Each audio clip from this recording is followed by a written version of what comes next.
Olá pessoal, tudo bom com vocês? Eu sou o professor Luciano Júnior, professor de História, e nós vamos para mais uma aula, na realidade a nossa última aula de História do Recife do ano. A gente está na correria aqui, ainda ajeitando a bandana, então já naquele ritmo de férias. Não é isso, professora Gine? Professor Luciano, e olha quem está aqui hoje, eu, professora Dini, professora de arte, chamando vocês para interagir nessa aula maravilhosa de história. Vem pessoal, estou esperando vocês, bora! E nesse sentido, nós também contamos aqui com a ajuda dela, a Adriele, olha ela aqui no cantinho, tchauzinho aí, Adriele, beleza, faz teu nome. E é isso, ela junto com toda essa equipe maravilhosa de intérprete de Libras, nos ajudam para fazer com que as nossas aulas se tornem mais acessíveis para todos e todas. E tem uma dica ainda aí, ó. Se você ainda não baixou os aplicativos, na realidade, o aplicativo do Educa Recife, tem que fazer o quê, professora? Menino, só é ir lá, olha, baixar Educa Recife no seu celular. Pode ser qualquer um, iOS ou aquele outro, né? Android, enfim. O que você tiver. Aí você bota a sua matrícula, tá? A senha é o que mesmo, professor? A data de aniversário. Que a data de nascimento, a né? data A data de nascimento. aniversário. Aí bota você lá, faz o quê? Conecta, entra na sua sala e ó, vem assistir, porque já tá na hora. Acorda, bora. Isso com um detalhe muito importante. A sua internet será totalmente financiada. Você não vai gastar seus dados, planos, seu plano de dados, né? Não vai gastar dados do seu plano de dados e ó, acessar de 0800 grátis aí, ó. Então, se você passou o ano todo se abestalhando e não fez o download do aplicativo, como o Dini colocou QR Code aqui, ó, no cantinho, aponta o celular para que no próximo ano você já possa interagir de forma aí bem legal comigo, com a professora Gine e com todos e todas professores daqui da EMAD, ok? Mas a gente já falou demais, né? Já naquele ritmo de fim de ano, de última aula, a gente vai ficar com saudade de estar interagindo aqui com vocês. Aí, nesse sentido, vamos para a nossa aula de História do Recife, onde hoje a gente ficou tentando, né, ver assim, qual tema que a gente trabalharia. Na última aula, a gente pensou em montar uma aula assim bem interessante, mas a gente resolveu trabalhar mais uma vez um conceito que a gente gostaria que ficasse na mente de vocês. Então a gente vai mais uma vez falar aqui sobre patrimônios, ok? Então a gente vai falar sobre patrimônio imaterial. A gente tem aí, é só você voltar nas aulas, né, do Educa Recife, de História do Recife, a turminha maravilhinda aí do 6º ano, vai voltando lá no YouTube ou no repositório do aplicativo, que você vai ter acesso às nossas aulas. E lá você vai ver que a gente trabalhou patrimônio material e imaterial e foi trabalhando alguns locais interessantes que fazem parte do patrimônio material e imaterial do Recife. Porém, como o conceito de patrimônio, ele às vezes não fica tão entendido, a gente vai retomar com essa temática, começando observando aqui um vídeo bem legal, que eu vou pedir para a nossa produtora Bia, dá-lhe aí, ó, o vídeo, bota a cana para... Uma das mais belas tradições maranhenses, o Bumba Meu Boi foi reconhecido como Patrimônio Imaterial da Humanidade pela Unesco. A celebração que movimenta a economia local é uma das identidades culturais do povo brasileiro. O Bumba Meu Boi maranhense é uma manifestação popular de devoção aos santos e também de lendas da região. Possui variedade de estilo, diversidade de grupos e, principalmente, estabelece relação com a fé, a festa e a arte. O Bumba Meu Boi recebeu reconhecimento nacional em 2011. A inscrição na lista da Unesco vai proporcionar ao Bumba Meu Boi uma maior visibilidade, o que vai contribuir para reforçar a imagem culturalmente diversificada do Brasil lá fora. Pois bem, então a gente já estava aqui se aquecendo, se imaginando aí numa apresentação de Bumba Meu Boi, tá lá o Eita, boi, que ó, delícia! correndo para um lado, para o outro, e você atrás lá dançando, né? É uma então, festa, é uma né? festa, É um né, professora? folguedo. Isso, é um folguedo popular. E o que é que a gente vê aí no vídeo, né? A gente vê toda essa questão, né, do Bumba Meu Boi, mostra aí a apresentação e diz que o Bumba Meu Boi, ele é considerado, né, patrimônio, né, imaterial. Aí vê, a gente pode dizer, por exemplo, professora, que o Bumba Meu Boi, ele representa o local de origem ali, de onde ele é realizado? Sim, ele representa sim, ele faz parte daquela cultura, né, da cultura daquele povo. É uma manifestação que vem dessas pessoas e é ancestral, né? Ela vem do povo que nos constituiu, que foram 3, né? Exatamente. Ai. E quais foram aí, ó, os 3?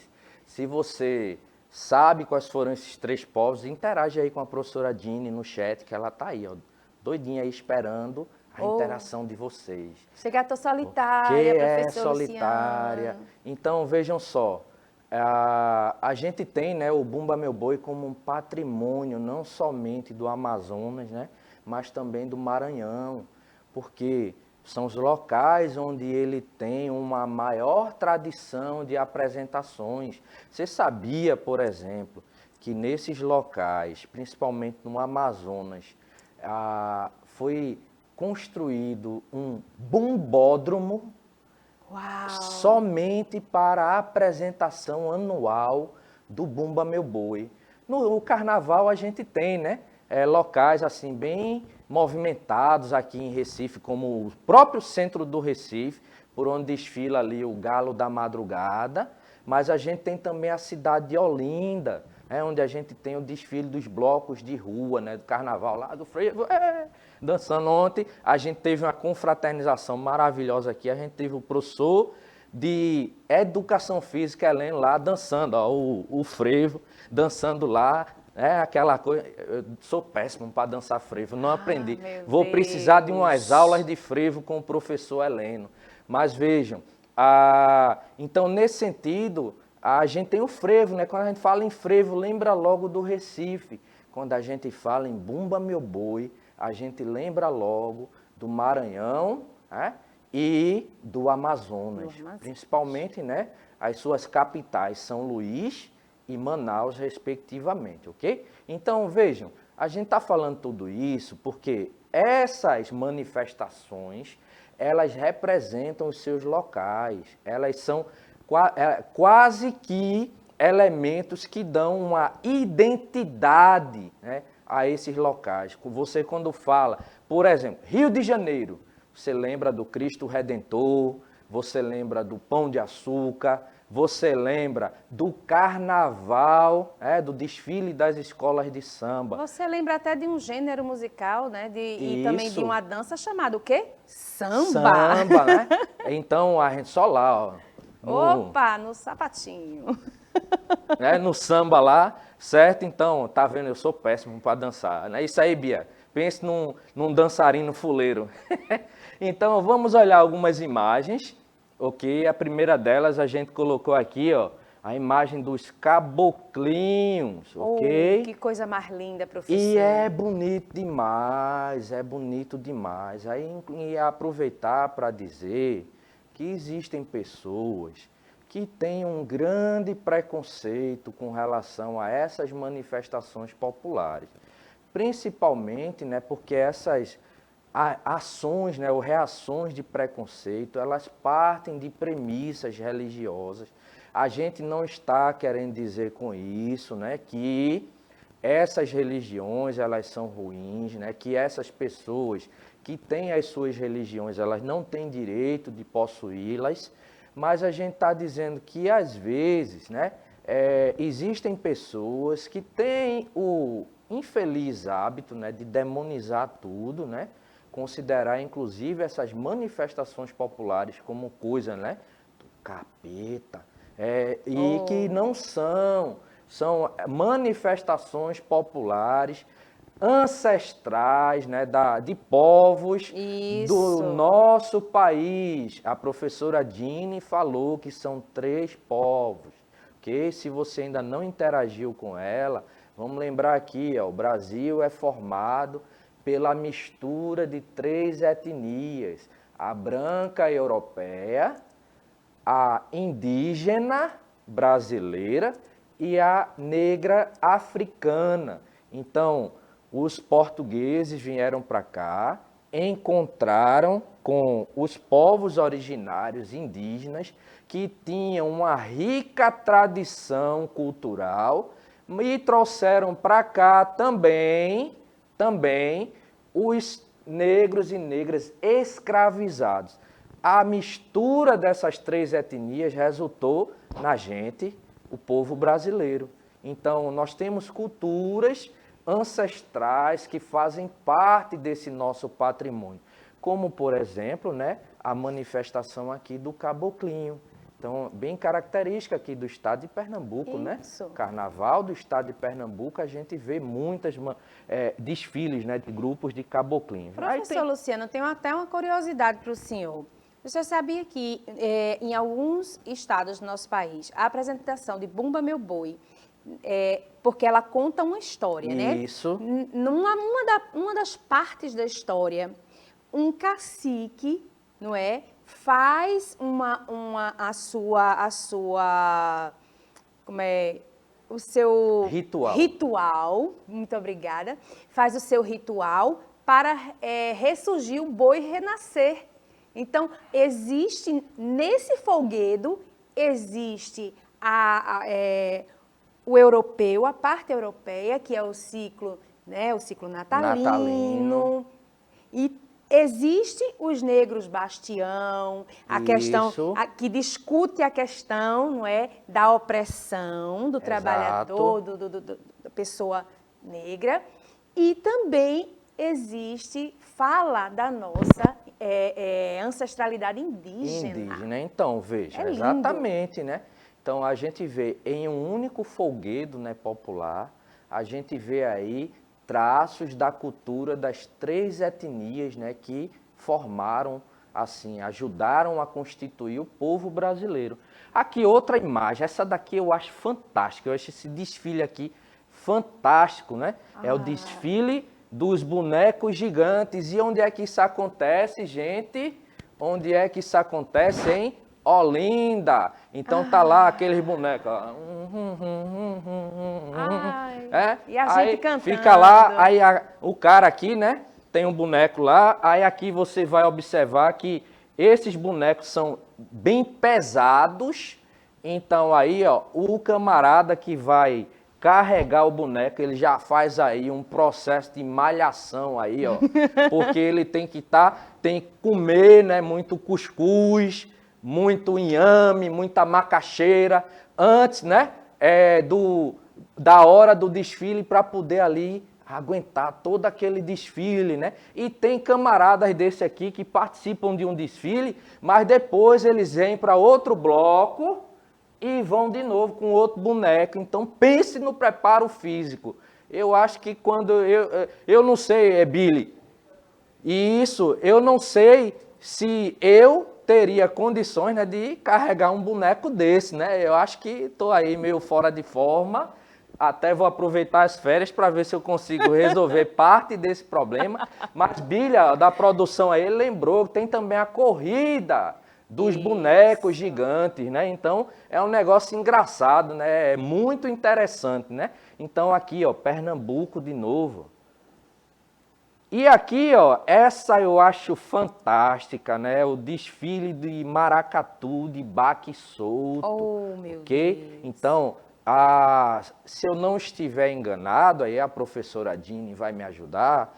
No maracatu de baque solto, a gente tem aí a figura dos caboclinhos, né? Sim. A figura aqui, ó, o lanceiro, ó, o caboclinho, né? É o caboclo de lança, né? Então, ele É o faz caboclo parte. guerreiro, né? Isso, o guerreiro. Porque a gente tem o maracatu de baque solto, né? E tem o maracatu... De baque virado. Isso. Então, nesse sentido, né? A gente tem aí, ó, a presença também da cultura indígena. Agora, vê, gente, a gente trabalhou muito essas imagens, porque tudo isso faz parte de uma categoria, que é a categoria do patrimônio, seja ele material ou imaterial. Então, aqui a gente tem, ó, também ó, outro desfile aqui de maracatu, a gente tem o maracatu aqui, ó, de baque solto, e a gente tem aqui, ó, o maracatu nação. Então, observa aí, ó, com suas alfaias, né? Esses tambores aqui que tem um som maravilhoso, um som imponente, né, e maravilhoso. Então, se você tiver interesse, a gente também teve uma aula sobre o maracatu. Então, volta aí no YouTube ou no repositório e você pode assistir a nossa aula ou reassistir, né, a nossa aula sobre o maracatu, ok? Por que que a gente colocou tudo isso, né? Porque a ideia hoje é a gente revisitar o conceito de patrimônio imaterial, né? E mostrar alguns desses patrimônios imateriais da cidade do Recife. Inclusive tem um que foi, tem um patrimônio, né? Um estilo musical, na realidade, que foi considerado patrimônio imaterial do Recife bem recentemente, né? Se der tempo a gente vai apresentar ele aqui. E eu acho que a professora Dini gosta muito dele. Ai, meu Okay? Deus. Então, Tchan, tchan, vejam, tchan. o patrimônio imaterial, certo? Ele está associado a todas aquelas práticas, né, da vida social que mostram o quê? Saberes, ofícios, modos de fazer as coisas, celebrações, formas de expressão cênica. A gente falou aqui, por exemplo, né, do Bumba Meu Boi. O Bumba Meu Boi, ele tem aquela questão da apresentação, mas os ritmos, né, as músicas, né, a própria tradição, né, o que é que ele representa, tudo isso não é materializado.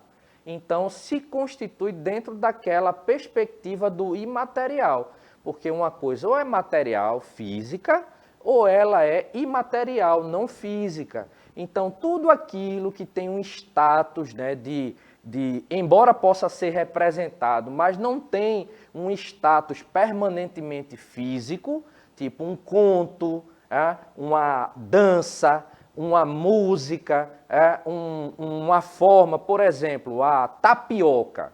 A tapioca, ela é um patrimônio, né, patrimônio material ali, porque você tem a efetivação ali. Mas quando a gente fala, por exemplo, da dança, o frevo é um patrimônio imaterial, porque você tem a forma, né, de dançar o frevo, né? Aí fica só no passinho, Opa! ok? Mas eu vou parar, porque senão eu vou cansar aqui, professor, eu estou fora de forma. Oh, minha Nossa Senhora. Então, nesse sentido, né, o que é que a gente vê? A gente vê que isso tudo se constitui como patrimônio imaterial. Ok, então vejam, a arte cênica, ou seja, a representação teatral, né? Então, você tem tudo isso, né? Então, a gente tem, né, lugares, né, como mercado, feira, santuário, que abrigam práticas culturais. Então, esses locais, embora físicos, eles abrigam manifestações culturais não físicas. Então, ali no mercado, muitas vezes a gente tem a manifestação ali do patrimônio material junto com o imaterial, ok? E a Constituição Federal, a nossa Constituição de 88, nos artigos 215 e 216, ampliou a noção de patrimônio cultural ao reconhecer a existência de bens culturais de natureza material e imaterial. só se reconhecia até então tudo aquilo que era de natureza material. Porém, aquilo que passa a ter uma natureza imaterial foi acrescido, certo? Foi acrescido aí a esse conceito, né, de patrimônio imaterial, ok? Então, o artigo 215 diz que o Estado, né, a nação, é representada aí pelo governo federal, governo estadual e governos municipais, tem que garantir o pleno exercício dos direitos culturais e acesso a fontes da cultura nacional e apoiará e incentivará a valorização e a difusão das manifestações culturais. Você sabia, por exemplo, que existe uma lei que determina que nas escolas públicas, uma vez por mês, pelo menos, se tenha uma pausa para a exibição de filmes nacionais? Isso. Existe essa lei. Lei 13.000, não é? Isso, mas essa lei, ela não é efetivada na prática na maioria dos nossos estabelecimentos de ensino. Infelizmente. Mas isso é uma forma de valorização, né, da cultura nacional, do cinema nacional. O cinema nacional, certo? O cinema brasileiro, ele evoluiu bastante. A qualidade dos roteiros, a qualidade dos filmes, a diversidade de temas, né, de gêneros, né, cinematográficos. Você tem filmes, né, brasileiros, né, que vão do drama, passando pelos filmes de contexto histórico até o terror.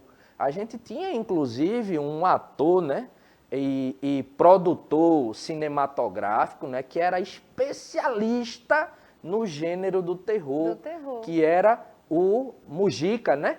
O conhecido Zé do Caixão. Zé do Caixão. Que faleceu, mas ele produziu inúmeros filmes, né? Com certeza. Inúmeros Ele deixou uma obra bem vasta, e né? muito interessante esteticamente. E, por incrível que pareça, o Mujica, ele ganhou uma fama muito mais internacional do que nacional. Isso prova que, infelizmente, o Brasil muitas vezes não valoriza os seus artistas nacionais, somente passando a valorizá-los quando eles ganham um nome, né, internacional ou quando, infelizmente, eles vão a óbito, né, eles falecem. Então, nesse sentido, a gente tem, né, atores, né, e atrizes do cinema nacional que são fantásticos, né, mas que precisaram ter que se dedicar à sua produção fora do país, porque, infelizmente, a cultura, né, e o gênero ao qual se dedicam muitas vezes não são valorizados, né, aqui. E em momentos onde a cultura nacional, ou a cultura de forma geral, principalmente a cultura popular, vem sendo tão demonizada por entidades que deveriam valorizá-las, né? A gente fica aí passando, né, por esse problema, porque é complicado, ok? Então, vamos adiantar aqui, porque como isso aqui é a gente está revisitando isso aqui, a gente já trabalhou. Então, o Estado tem que proteger as manifestações populares, indígenas e afro-brasileiras e de outros grupos participantes do processo civilizatório nacional. Lembrar, a gente tem influência branca europeia, negra africana e indígena dos povos originários aqui do Brasil. Mas, muitas vezes, né, a cultura nacional ela tende a valorizar apenas aquilo que vem de do majoritariamente, né, branco europeu, né, ou de fora, em detrimento, né, daquilo que foi desenvolvido aqui no próprio território nacional. Isso verdade, é tão triste isso, né? E o patrimônio imaterial, ele é geralmente transmitido de geração a geração. Por exemplo, a gente tem aí a questão do Bumba Meu Boi, que a gente colocou. Então, os avós vão transmitindo aquela cultura para os filhos, que transmitem para os seus filhos, netos, bisnetos, tataranetos, tetranetos. Então, nesse sentido, é um saber popular que vai sendo, né, transmitido aí de geração em geração, ok? Então, e vamos lembrar que existem órgãos internacionais e nacionais, e a gente vai finalizar com isso, conduzir para finalizar com isso, que são responsáveis pela valorização do patrimônio material e imaterial. Internacionalmente, a gente tem a Unesco, que define como patrimônio imaterial, a Unesco é a Organização das Nações Unidas, né, um órgão das Nações Unidas que está assim responsável pela valorização da cultura, né, dos esportes, né, das manifestações culturais de forma geral. Então, as práticas, representações, expressões, conhecimento, técnicas que as comunidades, os grupos, em alguns casos indivíduos, reconhecem como parte integrante do seu patrimônio cultural. Vamos lembrar uma coisa.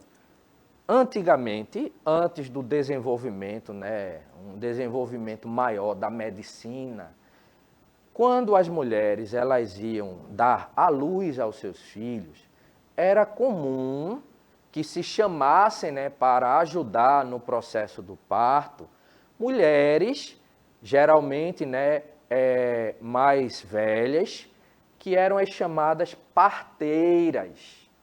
Então, ao invés da mulher ir para um hospital, onde seria assessorada ali por um obstetra, né, por uma enfermeira, quem ajudava a mulher a dar à luz era uma parteira.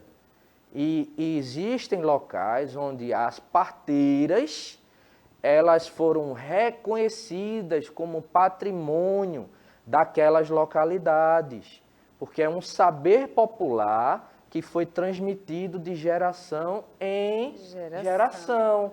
As benzedeiras. Eu lembro que quando eu era guri, não vou dizer menor, né, porque eu não cresci tanto, não é dizer, assim, quando eu era mais novo, então a gente tinha uma febre, uma coisa, então o que é que acontecia? Vamos ali na casa de vó.